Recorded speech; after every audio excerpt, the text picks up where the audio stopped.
Thank you sir.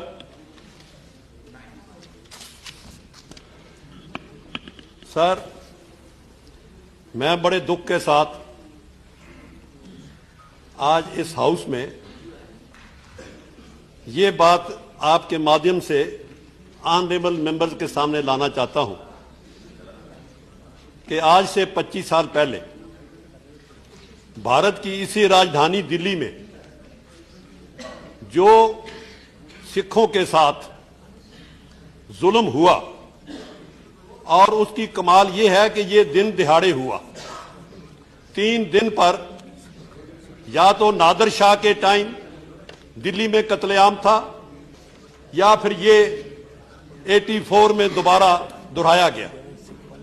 Nadar Shah को लोग आज भी याद करते हैं, लेकिन क्या बात है कि जब कहीं जुल्म होता है और जब ये, और खास पर जब ये एक मिनॉरिटी कम्युनिटी के सामने होता है, तो हम भूल जाते हैं और इसके लिए कोई ऐसे बहाने निकालते हैं। क्योंकि जब हम कहीं बोलते हैं तो बीच में टोका जाता है कि उस रजीम में क्यों नहीं हुआ, आपने वहां क्यों नहीं किया, आपके ये जिम्मेवार थे। सर, मैं तो इस कचहरी में ये इसलिए खड़ा हूं कि सिखों ने इस देश के लिए क्या नहीं किया। गुरु नानक देव जी ने इस हमारी स्थापना की, गुरु गोविंद सिंह जी ने हमें यह शक्ल दिया, और तमाम हमारा इतिहास कभी भी जब भी कोई काम हुआ हम मजलूम के साथ खड़े। हमने कभी धर्म की लड़ाई लड़ी, कभी हमने एंटी मुस्लिम नहीं लड़ी, कभी हमने एंटी हिंदू या प्रो हिंदू नहीं, हम तो जुल्म के खिलाफ लड़े। सारे इतिहास में आप कहीं बताइए कभी भी हिंदुस्तान पे कुछ हुआ तो सिखों ने क्या नहीं किया। जब हमले होते थे हमारे देश पे, कहां से आते थे? वो सारे पंजाब के रास्ते आते थे। तो उन हमलावरों के सामने कौन खड़ा होता था? हम देश को बचाने के लिए हम अपना खून देते थे। और किसी वक्त भी आप कहीं देखिए, एक एक दिन में 35-35 हजार सिख अब्दाली के हमलों में कत्ल किए गए। उनको हम घलूगरा कहते हैं, होलोकास्ट।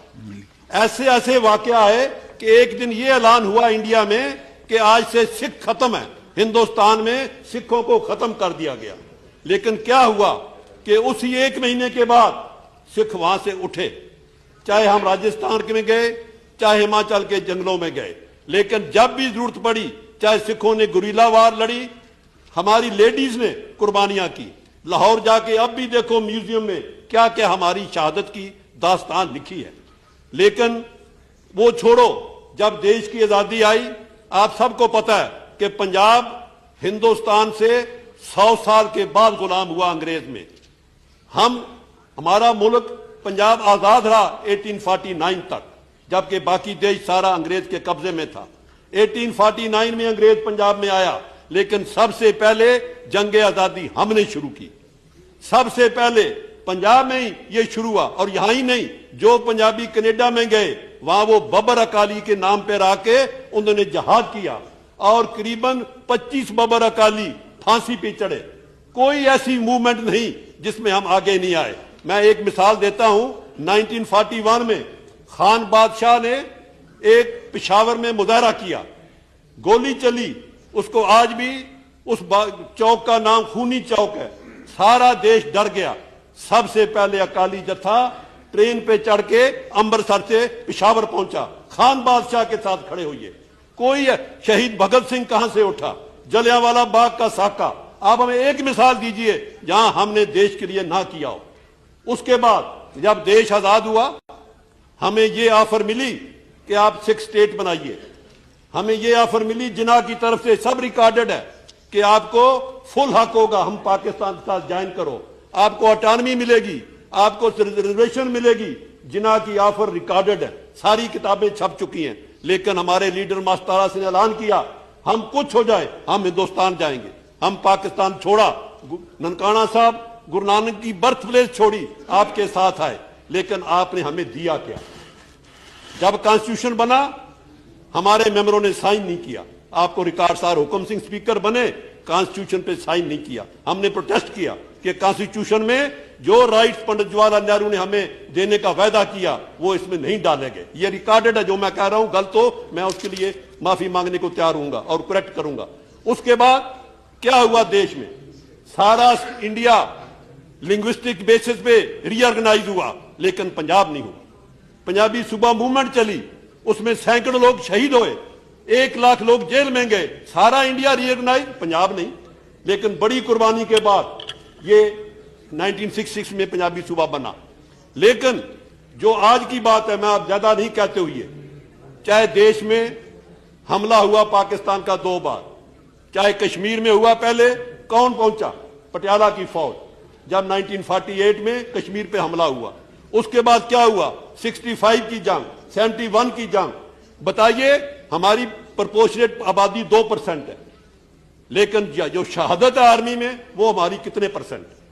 जंग आजादी में काउंट करिए, जाके अभी भी जाइए काला पानी में, वहां एक सिला लगी है, आप जाके देखिए काला पानी अंडमान में कितने लोग जेल में रहे, 90% सिख रहे।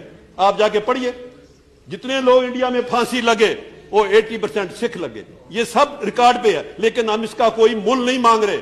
We are not asking for anything, just we are showing we have been patriarch, we have been living for this, helping. लेकिन हमारे साथ क्या हुआ, आज से 25 साल पहले दुनिया के इतिहास में ऐसी बात नहीं हुई कि किसी धर्म के जो सबसे बड़ा स्थान हो वो उसी धर्म में, उस जहां रहता हो, उसकी सरकार उसको गिराने के लिए अपनी आर्मी भेजे। इससे बड़ा जुल्म कि अमृतसर गोल्डन टेंपल में कौन गया, हिंदुस्तान की फौज गई, और बहाना क्या, एक आदमी को पकड़ना।